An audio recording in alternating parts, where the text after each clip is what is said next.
Hello friends, welcome to our channel. இன்றைக்கி என்ன பார்க்க போகிறோம் அப்படின்னு பார்த்தீங்கன்னா, இன்றைக்கும் ஒரு ப்ளவுஸ் டிசைன் தான் வந்து பார்க்க போகிறோம்.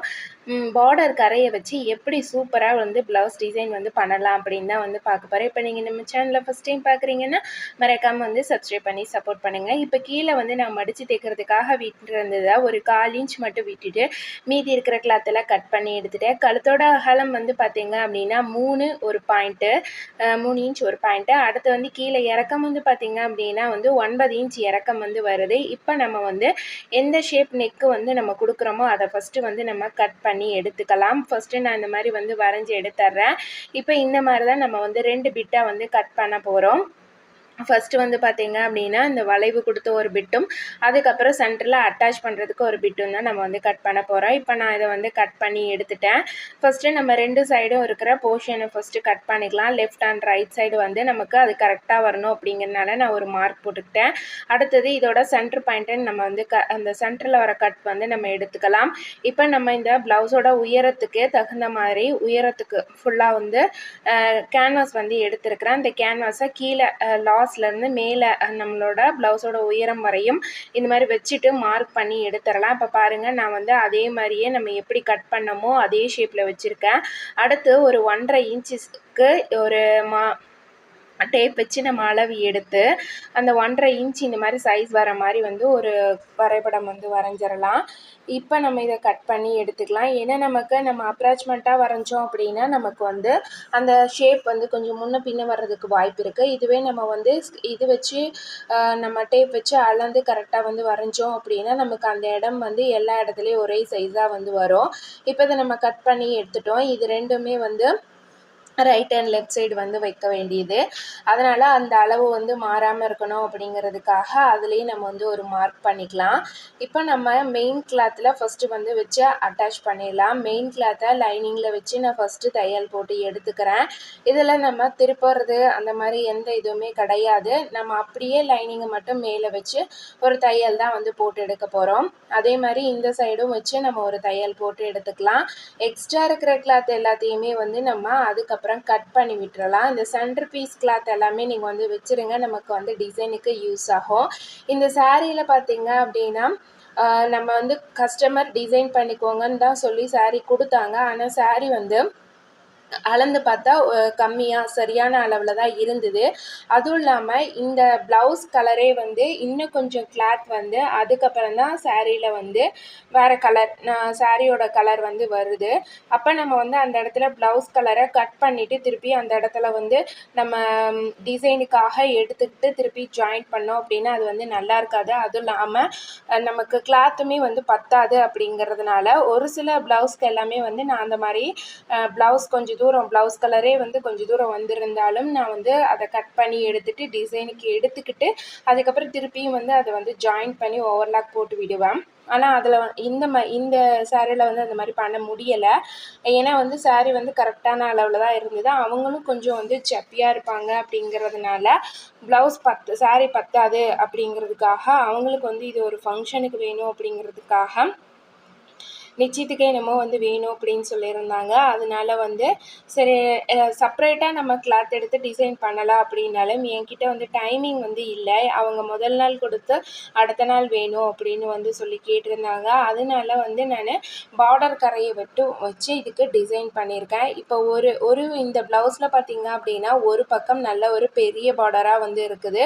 இன்னொரு சைடு வந்து பார்த்தீங்க அப்படின்னா ஒரு சின்ன பார்டர் கொடுத்துருந்தாங்க. சரி, நமக்கு சின்ன பார்டரே போதும் அப்படின்னு சொல்லிட்டு நான் வந்து சின்ன பார்டரையே வந்து 2ஆக கட் பண்ணி எடுத்து இந்த இடத்துல மட்டும் லைட்டாக ஜாயின் போட்டு நான் அப்படியே வந்து ஸ்டிச் பண்ணி எடுத்துக்கிறேன். இது நம்ம ஸ்டிச் பண்ணும்போது பார்த்து கொஞ்சம் கவனமாக ஸ்டிச் பண்ணோம் அப்படின்னா நம்ம வந்து அதே சைஸில் நம்ம வந்து இதை வச்சு கரெக்டாக அப்படியே மேனேஜ் பண்ணி நம்ம வந்து ஸ்டிச் பண்ணிடலாம். இப்போ இதையும் வந்து நம்ம சுற்றியும் வந்து தையல் போட்டு எடுத்துட்டு ஒரு சைடு வந்து பார்த்திங்க அப்படின்னா நம்ம பிசுறு தெரியாமல் மடிச்சு தைக்கணும். ஒரு சைடு வந்து நம்ம இந்த ப்ளவுஸில் வெளி பக்கமாக வச்சு உள் பக்கமாக திருப்பி விட போகிறோம். அதாவது திருப்பி விடுற பக்கத்தை நம்ம அப்படியே விட்டுறணும். திருப்பாத பக்கம் வந்து வருது பார்த்திங்களா, உள்ளார ப்ளவுஸ் பக்கம் போகிறத நம்ம வந்து 1/4 இன்ச் அளவுக்கு துணி விட்டுட்டு அதை வந்து மடித்து ஸ்டிச்சஸ் போட்டு நம்ம வந்து அப்படியே உள்ள மடித்து வச்சு தைக்கணும். இதை வந்து இந்த பாருங்கள், நான் இப்போ காட்டுற மாதிரி கொஞ்சம் கொஞ்சமாக வந்து நீங்கள் சின்ன சின்ன கட் கொடுத்தீங்க அப்படின்னா உங்களுக்கு திருப்புறதுக்கு ரொம்ப ரொம்ப ஈஸியாக இருக்கும். இந்த ப்ளவுஸ் டிசைன் எப்படி இருக்குமோ அப்படின்னு நினச்சேன். இருந்தாலுமே வந்து ரொம்பவே சூப்பராக இருந்தது. அந்த பார்டர் கரை ப்ளஸ் வந்து இதை நான் ஹைலைட் பண்ணுறதுக்காக கொஞ்சம் லேஸும் வந்து இதில் கொடுத்துருந்தேன். அந்த கரையை இன்னும் கொஞ்சம் ஹைலைட் பண்ணுறதுக்காக சாரீ கலரில் இந்த சென்டரில் வச்சுருந்த பீட் ஒர்க்குமே வந்து ரொம்ப நல்லா இருந்தது. பார்க்குறக்கு நல்லா எடுப்பாகவும் பளிச்சுன்னும் வந்து தெரிஞ்சுது. இந்த ப்ளவுஸ் வந்து பார்த்திங்க அப்படின்னா நமக்கு ஒரு டபுள் கலரில் ஷைனிங்காக வர மாதிரி இருக்குது. சில்வர் ஜெரி கலந்தும் அந்த ப்ளூவும் கலந்த மாதிரி வந்து இருக்குது. இதே வந்து பார்த்திங்கன்னா சாரீ வந்து காப்பர் கலர் வந்த மாதிரி இருக்குது. இதில் கோல்டன் கலர் ஜெரியும் வந்து மிக்சிங்கில் இருக்குது. அதனால் எல்லா கலர்ஸுமே கொஞ்சம் கலந்த மாதிரி தான் இருக்குது. இப்போ நான் வந்து ஒரு சைடு ஃபஸ்ட்டு நான் மடித்து ஸ்டிச் பண்ணிட்டேன். அதை வந்து அப்படியே நம்ம வந்து ப்ளவுஸில் வச்சு அட்டாச் பண்ண போகிறோம்.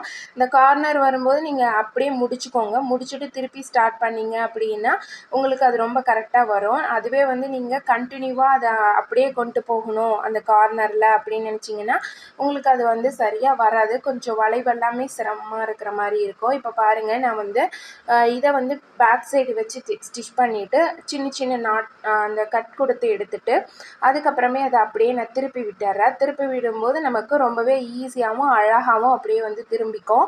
அதுக்கப்புறமே நம்ம ஒரு நீடில் வச்சு அந்த இடத்துல இருக்கிற வளைவெல்லாம் கரெக்டாக எடுத்து விட்டுட்டு நம்ம வந்து ஸ்டிச்சஸ் போட்டு எடுத்துடலாம். இதே மாதிரியே 2 சைடுமே நம்ம வந்து பண்ணிக்கலாம். அதுக்கடுத்து வந்து பார்த்திங்கன்னா நான் ஆல்ரெடி ப்ளவுஸை ஃபுல்லாகவே வந்து ஒர்க்கெல்லாம் முடிச்சுட்டு ஜாயின் பண்ணுறது மட்டும்தான். Back part front part sleeve இதெல்லாமே வந்து ஜாயின் பண்ணியாச்சு.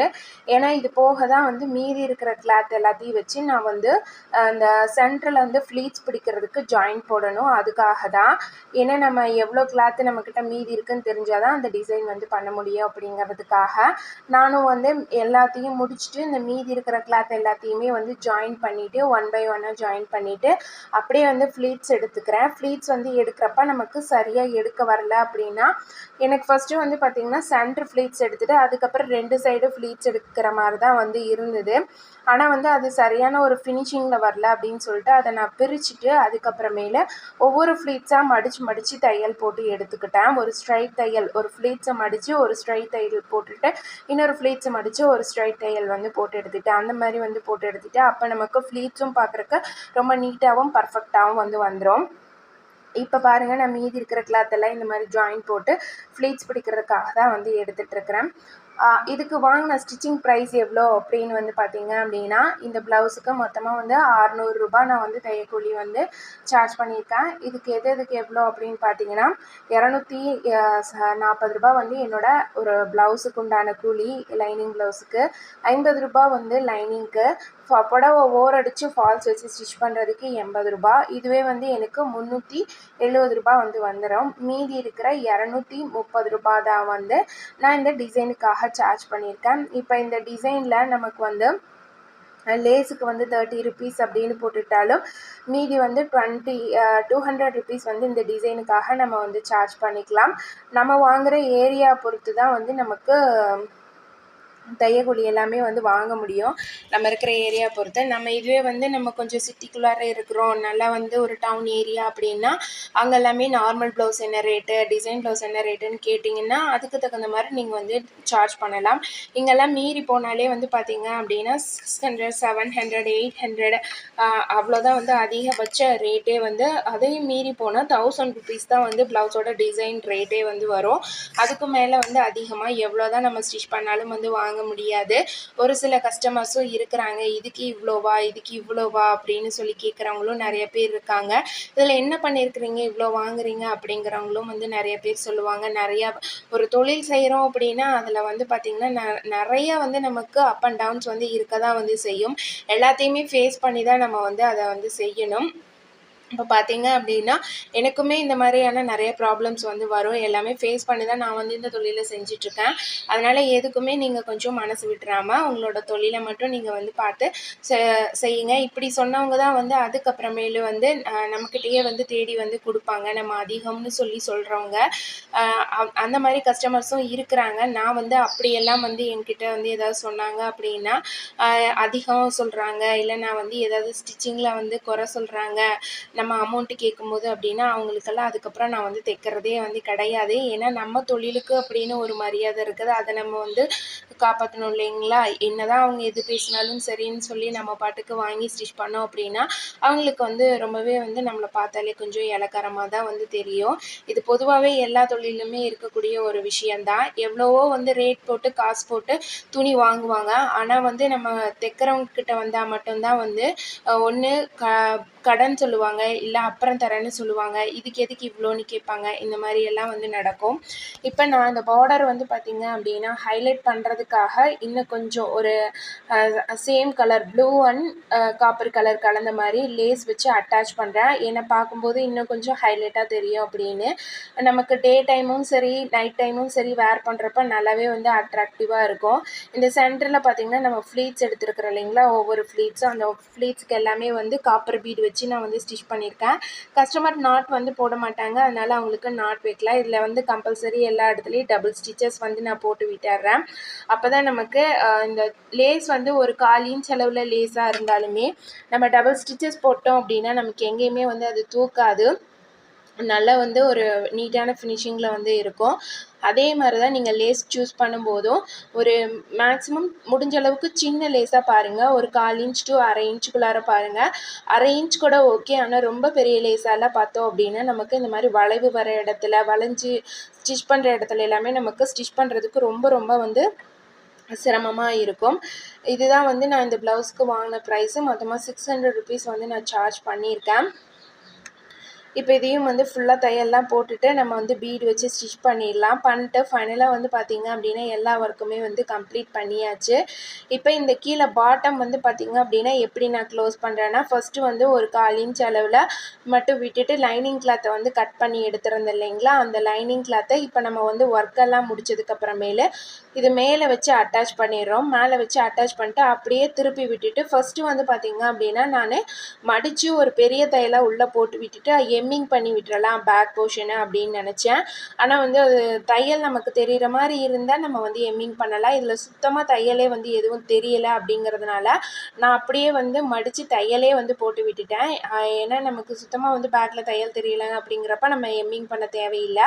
உங்களுக்கு ஒரு வேளை பேக் சைடே நீங்கள் போடுறது வந்து தெரியுது அப்படின்னா நீங்கள் வந்து ஒரு தையல் பெரிய தையலாக போட்டு எம்மிங் பண்ணிவிட்டு அதுக்கப்புறமே ஸ்டிச் பண்ணிங்க அப்படின்னா ரொம்ப பார்க்குறக்கு நீட்டாகவும் அழகாகவும் இருக்கும்.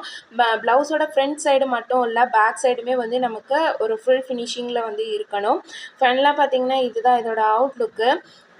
இது நீங்கள் நம்ம சேனலை வந்து ஃபஸ்ட் டைம் பார்க்குறீங்கன்னா மறக்காமல் வந்து சப்ஸ்கிரைப் பண்ணி சப்போர்ட் பண்ணுங்கள். ஸ்டிச்சிங் பிடிக்கும்னாலும் ஒரு லைக் போட்டு பாருங்கள். நெக்ஸ்ட் வீடியோவில் பார்க்கலாம் ஃப்ரெண்ட்ஸ். தேங்க்ஸ் ஃபார் வாட்சிங்.